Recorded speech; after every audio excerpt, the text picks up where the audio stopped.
नमस्कार साथियों, आपका फिर से एक बार विमल क्लासेस सिविल सर्विसेज के एजुकेशनल फाउंडेशन में स्वागत है।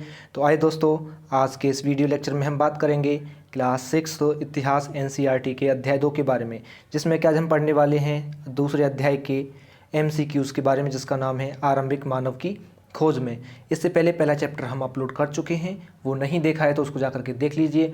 और फ्रेंड्स, वीडियो का अपडेट सबसे पहले पाने के लिए चैनल को सब्सक्राइब करें और बेल आइकन को भी प्रेस कर लें, जिससे आपको सभी वीडियोस के अपडेट आपको मिलते रहें। और हमारे डिस्क्रिप्शन बॉक्स में आपको टेलीग्राम और व्हाट्सएप का लिंक मिल जाएगा, जहाँ से आप उन्हें ज्वाइन कर सकते हो, जहाँ पर आपको PDF प्रोवाइड की जाएगी। और फ्रेंड्स, वीडियो पसंद आता है तो वीडियो को लाइक करें, शेयर करें और कमेंट करके हमें ज़रूर बताएं कि वीडियो आपको कैसा लगा। तो ये वीडियो आपका यूपीएससी, स्टेट PCS यानी कि सिविल के जितने भी आपके एग्ज़ाम हैं जिसमें कि एनसीईआरटी पोर्शन पूछा जाता है, सभी एग्ज़ाम के लिए काफ़ी इंपॉर्टेंट होने वाला है। चलिए बिना देर किए वीडियो को स्टार्ट करते हैं। तो पहला क्वेश्चन है हमारा, निम्नलिखित पुरास्थलों में से किस स्थान से मनुष्य के आखिर तक खाद्य संग्राहक होने के प्रमाण नहीं मिले हैं? पहला ऑप्शन है आपका Bhimbetka, second Hunsgi, third Chirand, fourth Kurnool गुफाएं। तो देखिए इसका पहले बेसिक जान लेते हैं। देखिए जो भीमबेटका और हुंसकी और जो कुरनूल की गुफाएं थीं, यहाँ से हमें जो है मनुष्य के आखिर तक और संग्राहक होने के प्रमाण मिले हैं। और ये जो तीनों पुरा स्थल थे या जो भी स्थान थे तीनों, ये पुरापाषाणिक स्थल माने गए थे। पुरापाषाणिक पुरा स्थल इनको माना गया था।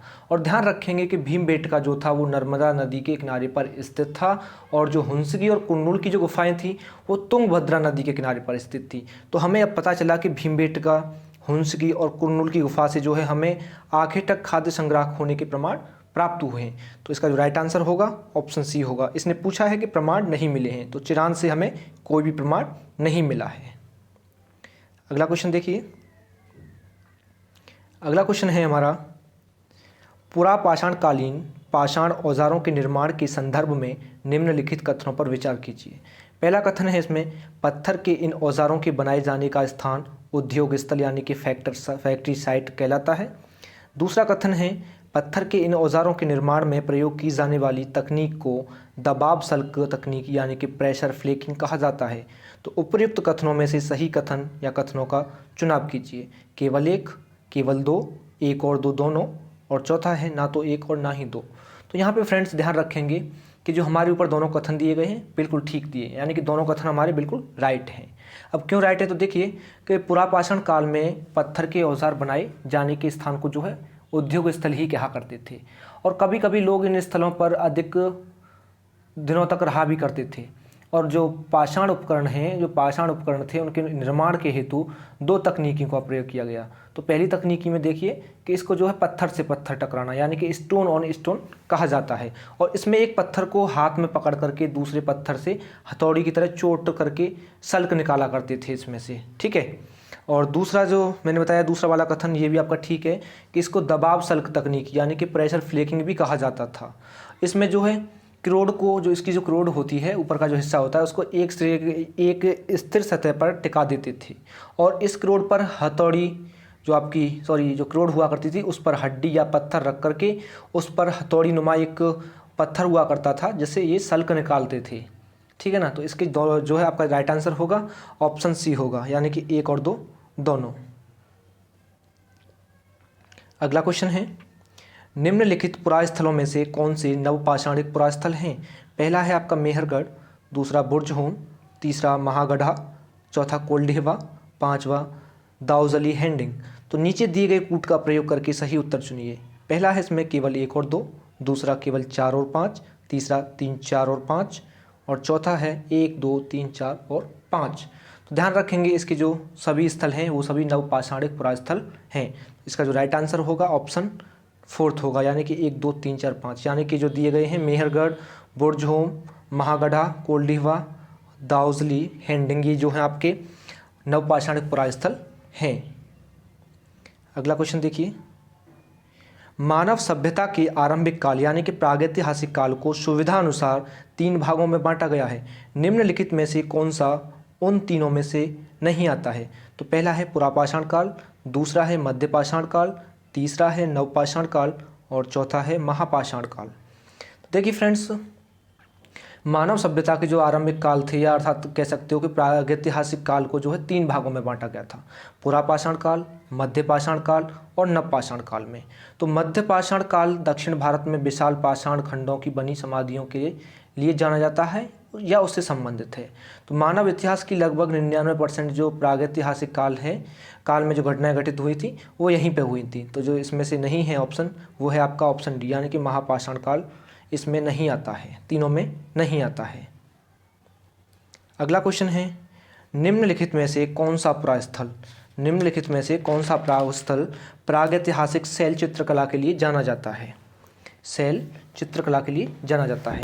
ऑप्शन ए है अमरावती, ऑप्शन सेकंड है भीमबेटका, ऑप्शन थर्ड है बाघ की गुफाएं और ऑप्शन फोर्थ है आपका अजंता। ध्यान रखेंगे कि भीमबेटका जो है वर्तमान में मध्य प्रदेश के रायसेन जिले में स्थित है और यहाँ से जो है प्रागैतिहासिक शैल चित्रकला के कुछ हमें सुंदर उदाहरण भी देखने को मिलते हैं। और भीमबेटका को प्रागैतिहासिक कालीन चित्रकला से संबंधित किया जाता है, जबकि अजंता और जो बाघ की शैलकृत गुफाएं चित्रकला थी वो मौर्य काल के बाद की, यानी कि ऐतिहासिक कालीन मानी जाती हैं। और जो अमरावती थी, वहाँ अमरावती अपने स्तूपों के लिए प्रसिद्ध है, जिसे जो आपकी शुंगकालीन या सातवाहन कालीन माना जाता है। तो इसका जो राइट आंसर होगा ऑप्शन बी होगा, यानी कि भीमबेटका।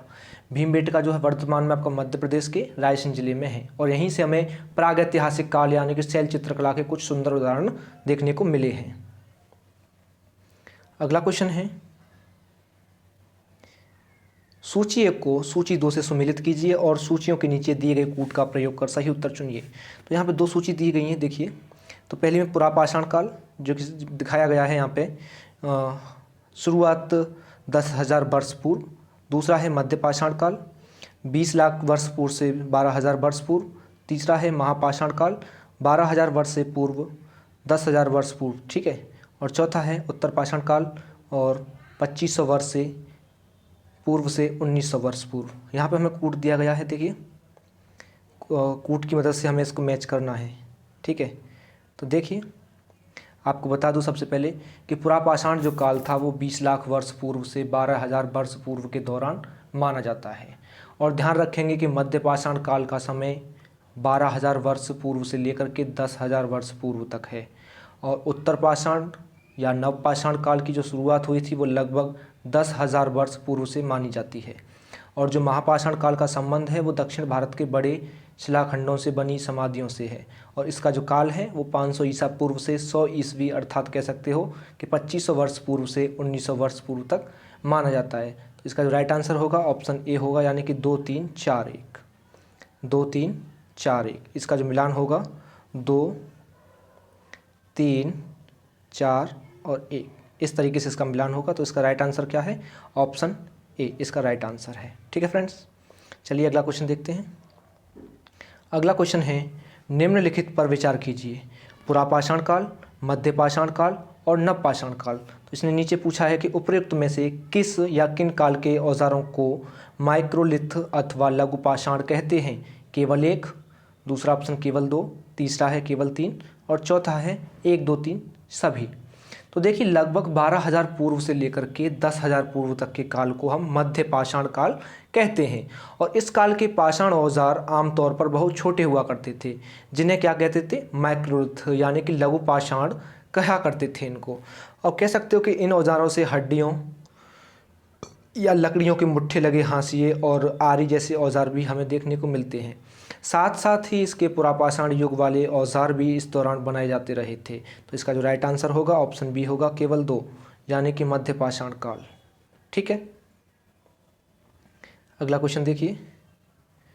अगला क्वेश्चन बोला है इसने, हुंसगी के संदर्भ में निम्नलिखित कथनों पर विचार कीजिए। तो पहला कथन है इसमें, हुंसगी से पुरापाषाण युग के कई साक्ष्य प्राप्त हुए हैं। दूसरा है, यहाँ से प्राप्त अधिकांश औजार बलुआ पत्थरों से बनाए जाते थे। तो उपरोक्त में से कौन सा सही है? केवल 1, केवल 2, 1 और 2 दोनों, ना तो 1 और ना ही 2।